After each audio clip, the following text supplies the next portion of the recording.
Hello વિદ્યાર્થી મિત્રો, એજ્યુકટેકનો ચેનલમાં આપનું સ્વાગત છે। આજે આપણે શીખીશું ધોરણ 7 વિષય ગુજરાતી પાઠ 16 આખરે ચૂલો ચેત્યો। પાઠ 16ના સ્વાધ્યાયના પ્રશ્નોના જવાબની અહીં આપણે સમજ મેળવીશું। આ વિડીયોનો હેતુ વિદ્યાર્થીઓ માત્ર સરળતાથી સમજીને લખી શકે તે માટેનો છે, તેથી વિદ્યાર્થી મિત્રો દરેક પ્રશ્નોના જવાબ વિડીયોમાંથી જોઈને લખવાને બદલે તમારા વિચારો મુજબ જવાબ લખવા પણ જરૂરી છે। તો ચાલો શીખીએ પાઠ 16 આખરે ચૂલો ચેત્યો। प्रश्न नंबर 1 वातचीत।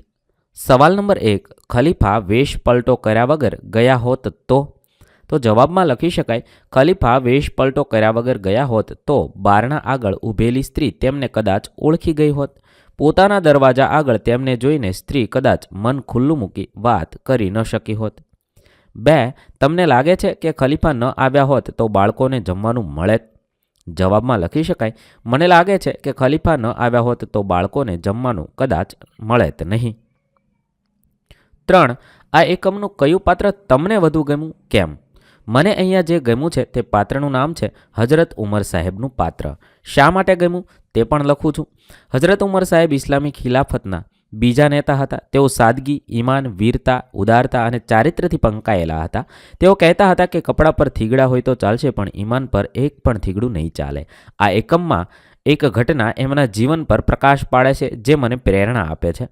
हजरत उमर साहेब एक विधवा स्त्रीना परिवारने भूखथी टळवळतो जुए छे। रसोईनो माल सामान कोथळो भरीने जाते ज उपाड़े छे। स्त्रीने रसोईमां मदद करवा जाते ज चूलो पेटाववा बेसे छे। लीला लाकड़ा छे, धुमाड़ो थाय छे, आँखों लाल थई जाय छे ने मों अने दाढ़ी चूलानी राखथी भराई जाय छे, छतां मलकाता जाय छे, चूलो फूंकता जाय छे। खाणुं तैयार थाय, बाळकोने प्रेमथी जमता जोई पोते प्रसन्नता अनुभवे छे। स्त्रीने पोतानी साची ओळखाण पण आप्या विना तेओ एक सद्कार्य करीने आँखोमां आंसू साथे परत फरे छे। એટલા માટે મને એમનું પાત્ર ખૂબ ગમ્યું। આવી રીતે તમને જે પાત્ર ગમ્યું હોય તે અહીંયા લખવાનું છે। 4 તમે ક્યારે વધુ ખુશ થયા છો કેમ? હું અહીંયા એક નમૂનારૂપ વાત લખું છું, તમારે તમારી વાત લખવાની છે। મને ફરવા જવાનું અને નવા નવા વાર્તાના પુસ્તકો વાંચવાનું ખૂબ ગમે છે। આથી જ્યારે અમે સપરિવાર ફરવા જઈએ છીએ ત્યારે અથવા મારા મમ્મી પપ્પા મને નવું વાર્તાનું પુસ્તક લાવી આપે ત્યારે હું સૌથી વધુ ખુશ થાઉં છું।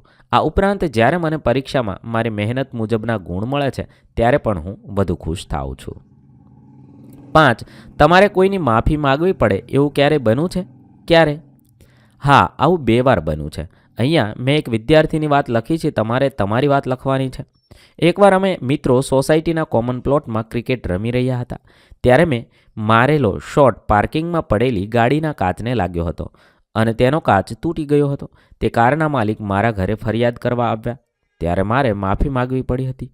બીજી વાર અમારા વર્ગખંડમાં અમે અભ્યાસ કરી રહ્યા હતા ત્યારે તરસ લાગતા હું વોટર બેગથી પાણી પી રહ્યો હતો ત્યારે બાજુમાં બેઠેલા મિત્રનો હાથ લાગતા વોટર બેગનું પાણી બાજુની પાટલી પર બેઠેલા મિત્રની નોટબુક પર ઢોળાયું હતું અને આખી નોટબુક ભીની થઈ ગઈ હતી। આથી તે મિત્રની મેં માફી માંગી હતી। ત્યારબાદ સવાલ નંબર 6 તમે એવું માનો છો કે પોતાનું કામ જાતે જ કરવું જોઈએ? તમે કયા કયા કામ કરો છો? તો લખી શકાય હા, હું એવું ચોક્કસ માનું છું કે પોતાનું કામ જાતે જ કરવું જોઈએ। ત્યારબાદ તમે જે કામ જાતે કરતા હોય તે તમારે લખવાનું છે। હું સવારે ઉઠીને મારી પથારી જાતે સરખી કરી તેની જગ્યાએ ગોઠવું છું। હું સવારે નિત્યકર્મ પતાવી મારા કપડાં કબાટમાંથી જાતે કાઢીને પહેરું છું। હું મારી થાળીમાં જાતે પીરસીને જમું છું। રાત્રે સૂતા પણ મારી પથારી જાતે પાથરું છું। આવી રીતે તમે જે કામ જાતે કરતા હોય તે લખવાનું છે। સવાલ નંબર 7 તમે ક્યારે ક્યારે રડ્યા છો? જવાબમાં લખી શકાય હું સૌથી વધુ મારા વહાલા દાદીનો સ્વર્ગવાસ થયો ત્યારે રડ્યો હતો। આ ઉપરાંત એકવાર સાયકલ પરથી પડી જવાના કારણે મારા પગમાં ફ્રેક્ચર આવ્યું હતું। મારો પગ ખૂબ જ સૂજી ગયો હતો અને મને સતત દુખાવો થતો હતો ત્યારે હું રડ્યો હતો। આવી રીતે તમે જ્યારે રડ્યા હોય તે લખવાનું છે। ત્યારબાદ પ્રશ્ન નંબર 2 પાઠને આધારે વાક્ય સાચું છે કે ખોટું તે લખવાનું છે। 1 ખલીફાએ એકલા બાળકો નહીં પણ સમગ્ર પંથકના સૌની ભૂખ ભાંગી। આ વિધાન ખોટું છે। 2 બાળકોને માતા રસોઈ પીરસી રહી હતી એ જોઈ ખલીફાને નવાઈ લાગી। આ વિધાન ખોટું છે। 3 ખલીફાને સમાચાર મળતા એ બાળકોને ભોજન આપવા ગયા હતા। આ વિધાન પણ ખોટું છે। 4 સ્ત્રીએ ખલીફાને જમવા માટે કહ્યું અને ખલીફાએ બાળકો સાથે બેસીને ભોજન લીધું। આ વિધાન ખોટું છે। 5 બંદાએ વિનંતી કરી કે આપણે ગાડામાં સામાન જ ન લેવો। આ વિધાન પણ ખોટું છે। ત્યારબાદ પ્રશ્ન નંબર 3, ઉદાહરણ મુજબ આપેલ વાક્યને આધારે પ્રશ્ન બનાવો. ઉદાહરણ છે, બુતાનની જગ્યાએ ખલીફા બાવળની શૂળોથી ચલાવી લેતા. કોણ બાવળની શૂળોથી ચલાવી લેતું? શેની જગ્યાએ ખલીફા બાવળની શૂળોથી ચલાવતા? શું બુતાનની જગ્યાએ ખલીફા શું વાપરતા? આવી રીતે આપણે કોણ, શેની, શું એવા પ્રશ્ન બનાવવાના છે. એકવાર ખલીફા સાહેબ પોતાના બંદા સાથે રૈયતની સ્થિતિ જોવા નીકળ્યા. આ વાક્યને આધારે કોણથી પ્રશ્ન બનાવીએ તો બંદા સાથે રૈયતની સ્થિતિ જોવા કોણ નીકળ્યું. શુંને આધારે પ્રશ્ન બનાવીએ તો ખલીફા સાહેબ પોતાના બંદા સાથે શું જોવા નીકળ્યા. અને કોની સાથે પ્રશ્ન બનાવીએ તો ખલીફા સાહેબ કોની સાથે રૈયતની સ્થિતિ જોવા નીકળ્યા. આવી રીતે આપણે ઉદાહરણ મુજબ વાક્યને આધારે પ્રશ્ન બનાવવાના છે. પ્રશ્ન નંબર 4, કૌંસમાં આપેલા શબ્દોમાંથી યોગ્ય શબ્દ પસંદ કરી પ્રશ્ન વાક્ય બનાવવાનું છે. 1, બાળકોને જમવાનું મળતા રાજી રાજી થઈ ગયા. કેમ, ક્યારે, કેવા? તો બાળકો કેમ રાજી રાજી થઈ ગયા? ખલીફા એ સ્ત્રીના ઘરે જમવાના સમયે જ પહોંચ્યા. તો ખલીફાએ સ્ત્રીના ઘરે ક્યારે પહોંચ્યા? 3, ખલીફા જમવાની બધી વસ્તુઓ એ સ્ત્રીના ઘરે આપી આવ્યા. તો પ્રશ્ન બનાવી શકાય, ખલીફા જમવાની બધી વસ્તુ ક્યાં આપી આવ્યા? 4, બાળકો જમવા માટે રડતા હતા. તો પ્રશ્ન બનાવી શકાય, જમવા માટે કોણ રડતું હતું? ત્યારબાદ 5, ખલીફાએ પોતાની પીઠ પર બધી જ વસ્તુ ઉપાડી લીધી હતી. પ્રશ્ન બનાવી શકાય, કોણે પોતાની પીઠ પર બધી જ વસ્તુ ઉપાડી લીધી હતી? 6, ખલીફા ફરતા ફરતા લોકોને રસ્તામાં આવ્યા. ખલીફા ફરતા ફરતા ક્યાં આવ્યા? પ્રશ્ન નંબર 5, નીચે આપેલા શબ્દોને એ રીતે વાક્યમાં પ્રયોગ કરો કે જેથી તેમનો ભેદ સ્પષ્ટ થાય. ઉદાહરણ, જગ અને જંગ. જગને આધારે વાક્ય છે જગનો આધાર ઈશ્વર છે અને જંગને આધારે વાક્ય છે જંગમાં તે શહીદ થયા. આવી રીતે શબ્દનો ભેદ સ્પષ્ટ થાય એ રીતે આપણે વાક્ય બનાવવાના છે. 1, જમ્પ અને જપ. વાક્ય બનાવીશું, જમ્પ, પપ્પાએ મારા ભાઈને તેને ગમતું રમકડું લઈ આપ્યું ત્યારે જ તે જમ્પ્યો. અને જપ, મારા દાદા દરરોજ સવારે એક માળા ગાયત્રી મંત્રનો જપ કરે છે. 2, વંશ અને વશ. વંશને આધારે વાક્ય બનાવ્યું છે, મારા દાદાજીના કહ્યા પ્રમાણે અમારા વંશમાં ઘણા મોટા દાનવીર થયા છે. અને વશને આધારે બાળક તેની માતાના પ્રેમને વશ હોય છે. 3, ખંત અને ખત. ખંત, ખેડૂત પાક ઉગાડવા ખંતથી મહેનત કરે છે. ખત, પહેલાંના સમયમાં મોબાઈલ ફોન નહોતા ત્યારે લોકો એકબીજાને ખત એટલે કે પત્ર લખતા હતા. પ્રશ્ન નંબર 6, નીચેની પરિસ્થિતિમાં તમે શું કરશો?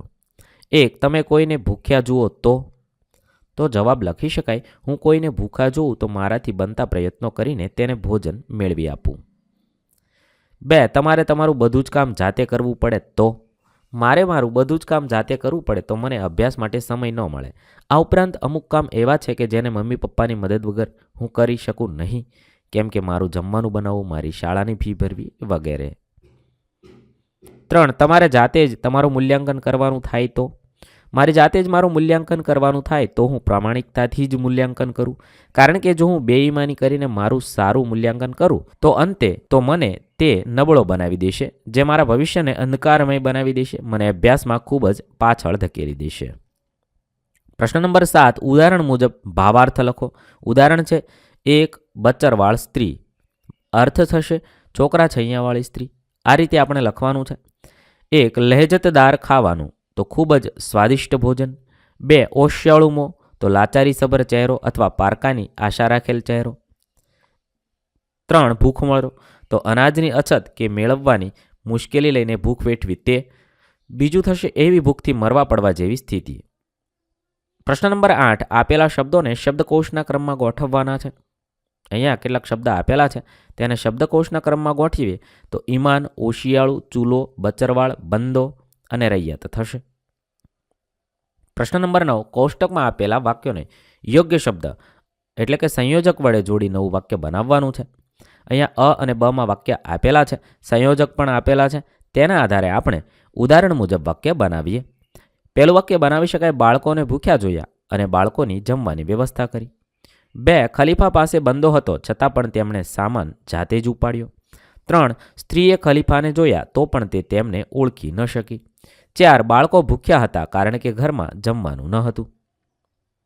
પ્રશ્ન નંબર 10, રેખાંકિત શબ્દની જગ્યાએ કૌંસમાં આપેલ શબ્દ મૂકી વાક્ય પરિવર્તન કરવાનું છે. 1, બાળકની ભૂખ સંતોષતા રાજી રાજી થઈ ગયું અને બાળકો મૂકીને વાક્ય બનાવીશું તો બાળકોની ભૂખ સંતોષાતા રાજી રાજી થઈ ગયા. 2 બંદો ગળગળો થઈ ગયો, તો લોકો ગળગળા થઈ ગયા. 3 અમે 2-3 દિવસથી ભૂખ્યા છીએ, હું 2-3 દિવસથી ભૂખ્યો છું. 4 સ્ત્રી દયાળુ હતી, ખલીફા દયાળુ હતા. 5 છોકરા ખાવા માટે પડાપડી કરતા હતા, છોકરો ખાવા માટે પડાપડી કરતો હતો. પ્રશ્ન નંબર 11. નીચે આપેલા વાક્યોમાં ગુણનો, ક્રિયાનો, સ્થિતિનો કે પ્રક્રિયાનો નિર્દેશ થાય છે તે ઓળખી કાઢવાનું છે. 1. સરદાર પટેલ મજબૂત મનોબળ ધરાવતા હતા. અહીંયા ગુણનો નિર્દેશ થાય છે. 2. એનું ઘર બરાબર તળાવના કિનારે છે. અહીંયા સ્થિતિનો નિર્દેશ છે. 3. મમ્મી રસોઈ બનાવી રહી છે. અહીંયા ક્રિયાનો. 4. ભારે વરસાદથી તળાવ છલકાઈ ગયું. અહીંયા પ્રક્રિયા. 5. ગઝલ રચનામાં શૂન્ય પાલનપુરીની હથોટી હતી. અહીંયા ગુણ છે. 6. ગીતા દાખલા ગણી રહી છે. અહીંયા ક્રિયા. 7. વાંદરા ઝાડ ઉપર કૂદાકૂદ કરી રહ્યા છે. અહીંયા ક્રિયા. 8. રણછોડરાયનું મંદિર ડાકોરમાં આવેલું છે. અહીંયા સ્થિતિ. 9. અમારી શાળાની શિસ્ત પ્રશંસનીય છે. અહીંયા ગુણ. 10. ઇમરાન ખેતરમાં જઈ રહ્યો છે. અહીંયા ક્રિયા છે. સમજ. ગુણનો, ક્રિયાનો, સ્થિતિનો કે પ્રક્રિયાનો નિર્દેશ થતો હોય તેવા વાક્યોને નિર્દેશાર્થક વાક્ય કહેવામાં આવે છે. ત્યારબાદ નીચે દર્શાવેલા વાક્ય વાંચવાના છે. 1. સમયસર આવવું જોઈએ. 2. દવા નિયમિત લેવી જોઈએ. 3. મારી થેલી ઘરે પહોંચાડજે. અને 4. આટલી વસ્તુઓ ઠેકાણે મૂકો. અહીં જોવા મળે છે કે પહેલા 2 વાક્યમાં સૂચના છે, કોઈ વિધિનો નિર્દેશ થયો છે, આમ કરવું જોઈએ અથવા આમ ન કરવું જોઈએ, એ પ્રકારની વાક્ય રચના અહીં જોવા મળે છે. જ્યારે ત્રીજા અને ચોથા વાક્યમાં કોઈ કામ કરવાનું સૂચન કર્યું છે, વિનંતી છે અથવા તો આજ્ઞા કરી છે. નીચેના વિધિ દર્શાવતા વિધ્યર્થ વાક્યોને આજ્ઞાર્થ વાક્યમાં ફેરવવાના છે. 1. આપણે ઘરને સ્વચ્છ રાખવું જોઈએ. આજ્ઞાર્થ વાક્યમાં આપણે ઘરને સ્વચ્છ રાખીએ. 2. શિયાળાના દિવસોમાં વસાણા ખાવા જોઈએ. શિયાળાના દિવસોમાં વસાણા ખાઈએ. 3. ગરીબોનો તિરસ્કાર ન કરવો જોઈએ. ગરીબોનો તિરસ્કાર ન કરીએ. 4. વડીલોની વાત માનવી જોઈએ. વડીલોની વાત માનીએ અથવા માનજે. 5. છોડવાઓને પાણી આપવું જોઈએ.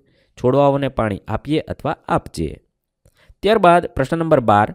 5 આજ્ઞાર્થ અને 5 વિધ્યર્થ વાક્ય લખવાના છે. આજ્ઞાર્થ વાક્યમાં લખી શકાય. 1. કાવ્યા નિયમિત અભ્યાસ કરજે. દીપક સમય કાઢીને નિયમિત વ્યાયામ કરજે. દિવ્ય તારો સામાન ઠેકાણે મૂક. મનોજ વાતો કર્યા વગર શાંતિથી જમી લે. ગીતા બગીચામાં ફૂલ છોડને નુકસાન ન પહોંચાડ. મેં અહીંયા જે વાક્ય બનાવ્યા છે એ જ વાક્ય બનાવવા જરૂરી નથી. તમે તમને મનગમતા બીજા કોઈ પણ આજ્ઞાર્થ વાક્ય અથવા વિધ્યર્થ વાક્ય બનાવી શકો છો. ત્યારબાદ વિધ્યર્થ વાક્ય જોઈએ તો 1. બાળકોને દરરોજ ખુલ્લામાં રમવા દેવા જોઈએ. 2. આપણે ભોજનને થાળીમાં એઠું ન છોડવું જોઈએ. 3. આપણે દરરોજ ઓછામાં ઓછું 3 લીટર પાણી પીવું જોઈએ. 4. રાત્રે વહેલા સૂઈ જવું જોઈએ. 5. દરેક બાળકે માતા પિતાની આજ્ઞા માનવી જોઈએ. ત્યારબાદ પ્રશ્ન નંબર 13. ઉદાહરણ મુજબ વાક્યોમાં શરત ઉમેરીને શરત વાક્ય બનાવો. ઉદાહરણ છે, જો વરસાદ ન આવે તો આપણે રમીશું. જો વરસાદ ન આવે એ શરત છે અને વાક્યમાં જો, તો, જ્યારે, ત્યારે, જેમ, તેમ એ પ્રમાણેના પદો ઉમેરવા પડશે. 1. જો એ મળશે તો હું તેને મારા નવા કપડાં બતાવીશ. 2. જ્યારે કામ પૂરું થશે ત્યારે જ હું જમવા બેસીશ. 3. જેવા કામ કર્યા હશે તેવા જ ફળ આપણને મળશે. 4. જો વડીલોની સેવા કરીશું તો એમના આશીર્વાદ મળશે. 5. જ્યારે ગામમાં વધુમાં વધુ વૃક્ષો વાવીશું ત્યારે અહીં હરિયાળી છવાશે. 6. જેવી પદવી જોઈતી હોય તેવી મહેનત કરવી પડે. પ્રશ્ન નંબર 14. શંકા કે સંભાવના દર્શાવતા વાક્ય સમજીને બનાવવાના છે. ઉદાહરણ છે, મારા ખિસ્સામાં પેન નથી, કદાચ ખોવાઈ ગઈ છે. અહીંયા શંકા છે. વાદળા જામ્યા છે, કદાચ વરસાદ આવશે. અહીંયા સંભાવના છે. ઉપર મુજબના વાક્યની રચના કરીએ તો 1. ગણિતમાં મારા 8 માર્ક્સ ઓછા આવ્યા, કદાચ દાખલા ગણવામાં ભૂલ હશે. શંકા છે. 2. મારો નાનો ભાઈ મેદાનમાંથી રડતો રડતો ઘરે આવ્યો, કદાચ રમતા તે પડી ગયો હશે. અહીંયા શંકા છે. 3. રસોડામાંથી કશુંક બળવાની વાસ આવે છે, કદાચ દાળ દાજી ગઈ હશે. અહીંયા શંકા છે. 4. આજની મેચમાં કોહલી સરસ રમે છે, કદાચ ભારત મેચ જીતી જશે. અહીંયા સંભાવના છે. 5. દિનેશ ખૂબ અભ્યાસ કરે છે, કદાચ તે પરીક્ષામાં પ્રથમ ક્રમાંક મેળવશે. અહીંયા સંભાવના છે. 6. કાલથી 3 દિવસ જાહેર રજા છે, કદાચ પપ્પા ફરવા જવાનો કાર્યક્રમ બનાવશે. અહીંયા પણ સંભાવના છે. ત્યારબાદ પ્રશ્ન નંબર 15. અહીં આપેલા વાક્યોને માહિતી આપનાર વિધાન વાક્ય, પ્રશ્નાર્થ વાક્ય કે ઉદ્ગાર વાક્ય દર્શાવે છે તે રીતે ખૂટતા વાક્ય લખવાના છે અને મોટેથી બોલવાના છે. અહીંયા વિધાન વાક્ય છે, આજે મહેમાન આવવાના છે. પ્રશ્નાર્થ વાક્ય છે આજે મહેમાન આવવાના છે. ઉદ્ગાર વાક્ય છે આજે મહેમાન આવવાના છે.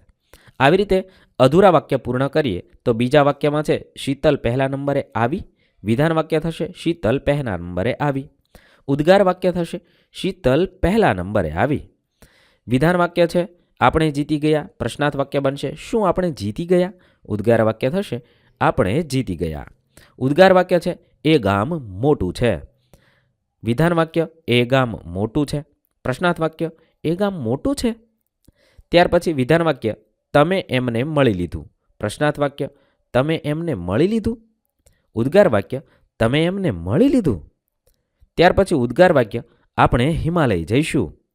વિધાન વાક્ય આપણે હિમાલય જઈશું. પ્રશ્નાર્થ વાક્ય આપણે હિમાલય જઈશું. ત્યાર પછી પ્રશ્નાર્થ વાક્ય છે જંગલમાં સિંહ આવ્યો છે. વિધાન વાક્ય બનશે જંગલમાં સિંહ આવ્યો છે.